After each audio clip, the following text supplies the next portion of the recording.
L'invité de la rédaction spéciale Grande Matinale Radio JM, présenté par Laura Sahin.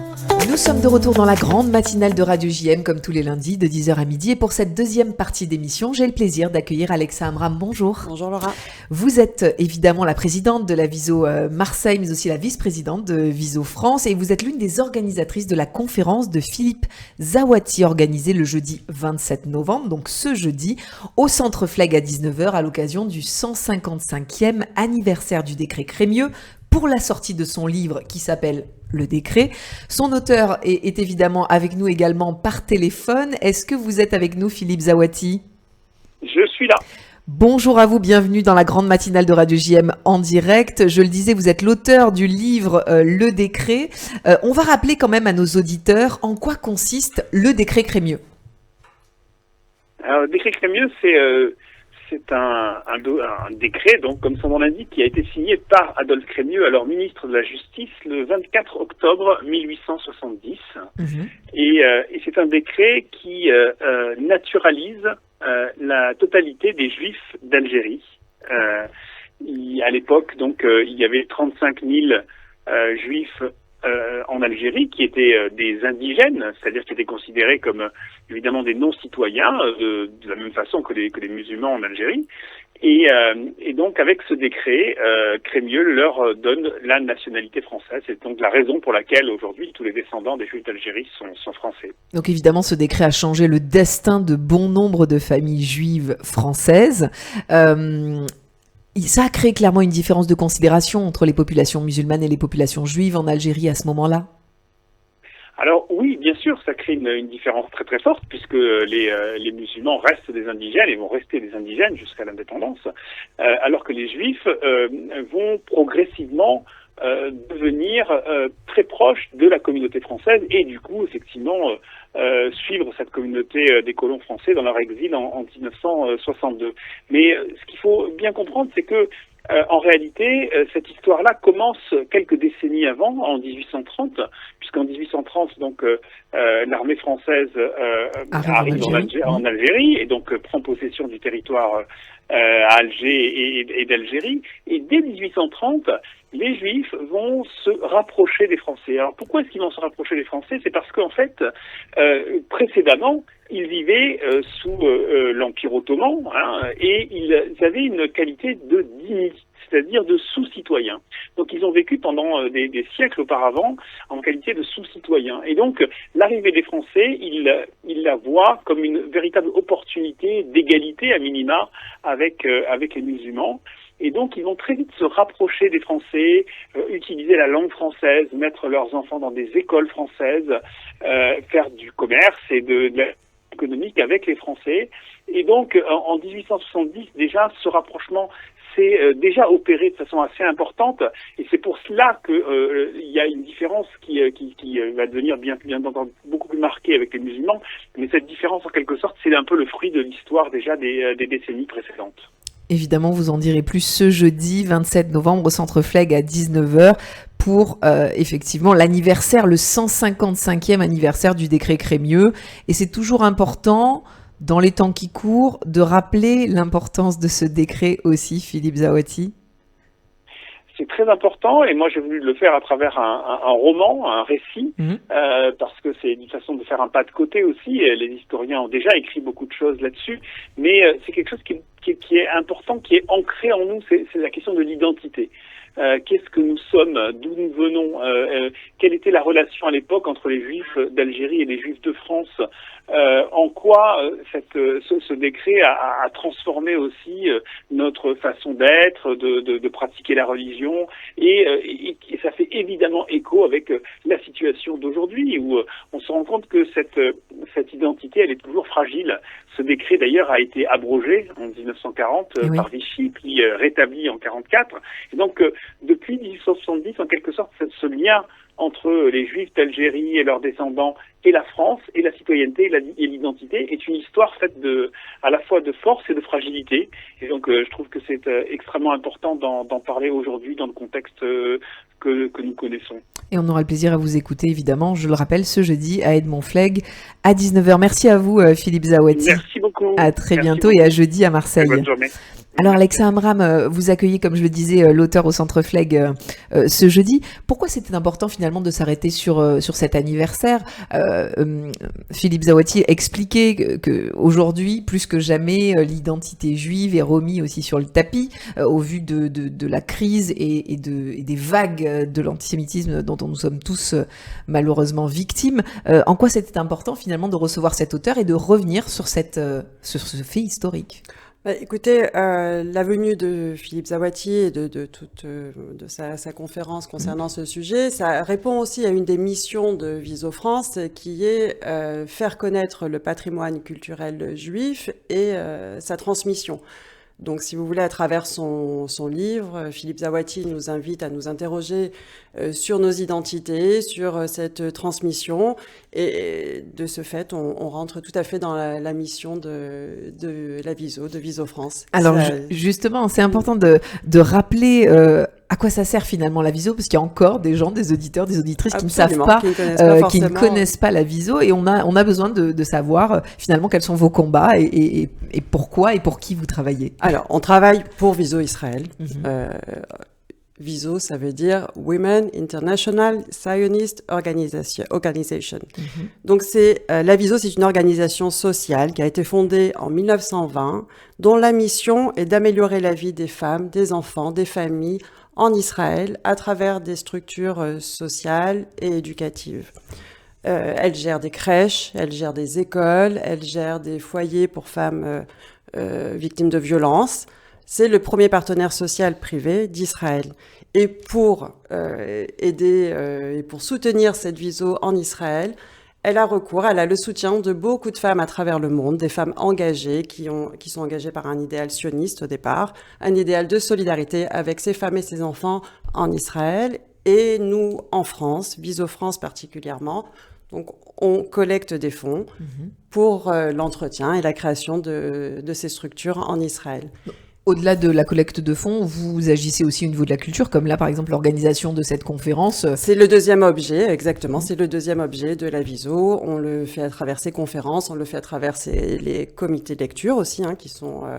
il y a une dizaine de comités de lecture en France. Donc, on sélectionne, il y a une sélection de livres qui sont, dont les critères, c'est un intérêt juif. Donc, il ne suffit pas que l'auteur soit juif pour rentrer dans la sélection. Il faut que le livre parle d'un intérêt juif au sens large. Et vous avez aussi des auteurs israéliens, ce qui est très intéressant parce que les livres israéliens sont déjà très peu traduits en français. Donc c'est vrai que c'est important de les promouvoir aussi à travers les comités de lecture et en France. Ils méritent d'être connus et reconnus. Et chaque année, d'ailleurs, il y a un prix littéraire, le prix Viso, qui est remis à l'auteur français qui a été sélectionné par les lectrices tout au long de l'année et à un auteur israélien. Et vous ne faites pas forcément de focus sur le combat de femmes, c'est-à-dire que vous êtes aussi très ouvert à faire intervenir des hommes. Alors, on est une association féminine, je ne dirais pas féministe, mais forcément nous sommes à majorité touchés. Des femmes. C'est une association de femmes. Oui. Et le combat pour les femmes est primordial pour la Viso. La Viso a été un peu précurseur dans le combat pour l'obtention du guet en France, par exemple, qui est une forme de violence qui est faite aux femmes. Et on soutient aussi des programmes de résilience Viso en Israël pour les femmes qui ont été victimes de violences. Il y a des refuges qui sont créés pour elles et pour qu'elles puissent quitter leur domicile quand elles sont victimes de violences. Il y a des actions de promotion aussi de la place de la femme, c'est-à-dire qu'on les forme au leadership pour prendre la place de la société. Si vous voulez, c'est l'ADN en fait de la Viso. La Viso, elle a été créée par des femmes, des Anglaises, qui accompagnaient leur mari en Israël.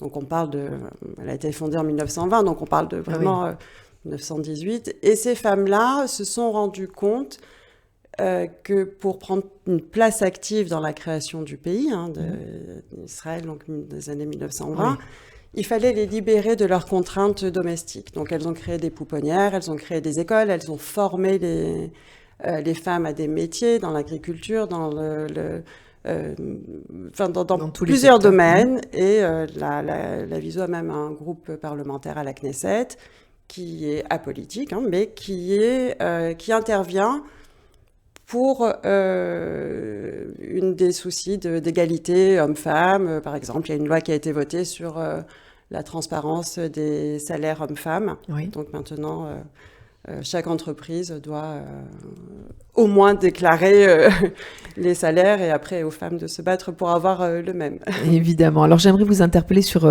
la réaction de certains mouvements féministes le week-end dernier, notamment quand on parle de femmes juives qui ont été violées le 7 octobre.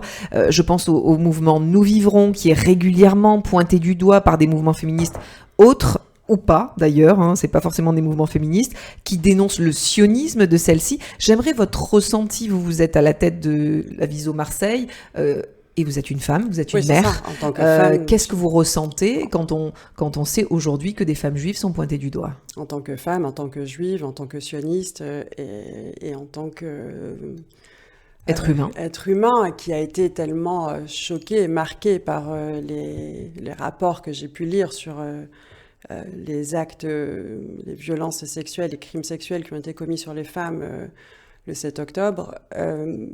Ça a été un vrai choc dès la manifestation du 8 mars, la journée de la femme en 2024, de voir ces femmes juives qui défilaient en solidarité avec les femmes israéliennes qui ont dû être exfiltrées de cette manifestation. Ça a été un vrai choc. Et depuis, je pense qu'on est tous... je ne sais même pas si c'est une incompréhension, si c'est forcément une colère mais une colère qui ne nous empêche pas d'agir. J'ai participé, et je tire mon chapeau à ce collectif Nous Vivrons, j'ai participé le 8 mars dernier à la journée de la femme, au défilé de la même journée de la femme, qui était très violent. Non, voilà. C'était vraiment violent. D'ailleurs, on n'a même pas pu défiler jusqu'à la fin. On a dû, même si la police a fait le job... au bout d'un moment, on nous a demandé d'arrêter de défiler parce que ça devenait trop dangereux. Et... Hier, vous avez pu défiler tranquillement parce que vous n'étiez pas finalement mélangé à d'autres cortèges. Voilà, on en arrive là. On doit défiler seul. Mais cela dit, on sera toujours là. On sera sur le terrain. Je trouve que c'est très important, même si on n'est peut-être pas nombreuses, mais il ne faut pas... laisser la place, l'espace public à nos contestataires et on doit occuper l'espace public. Même si parfois ça fait mal, parce que j'imagine qu'à la suite de ces manifestations, de ces marches, vous rentrez chez vous, vous n'êtes pas très bien. J'imagine que vous n'êtes pas non plus... on est en colère. Voilà, il y a de la colère. Et puis, non, mais... Et de l'incompréhension aussi. Et inversement, hier, écoutez, c'était très bien. On a pu faire danser la hora et faire des horotes sous l'ombrière du Vieux-Port en chantant Evenu Shalom. Et voilà. C'est toujours important. C'est Alors, important. On va parler, on va revenir sur la Viso et la campagne Charity qui est prévue, je crois, fin janvier. Absolument. Alors, qu'est-ce que vous pouvez nous en dire concrètement en ce 24 novembre ? Viso France, donc comme je vous le disais, soutient les structures Israël. Viso en Israël et plus particulièrement, Viso France prend en charge la rénovation et la construction des abris antimissiles dans les crèches en Israël. Initialement, il y a quelques années, c'est vrai que c'était plutôt le sud qui était visé, parce que proche de Gaza, mais bon, depuis quelques années, on voit bien que le centre du pays est également visé. Donc, évidemment, il faut mettre ses enfants à l'abri. Donc, pour fin janvier, 25, 26, 27 janvier, nous faisons une opération nationale de collecte de fonds pour la rénovation de plusieurs abris de crèches antimissiles.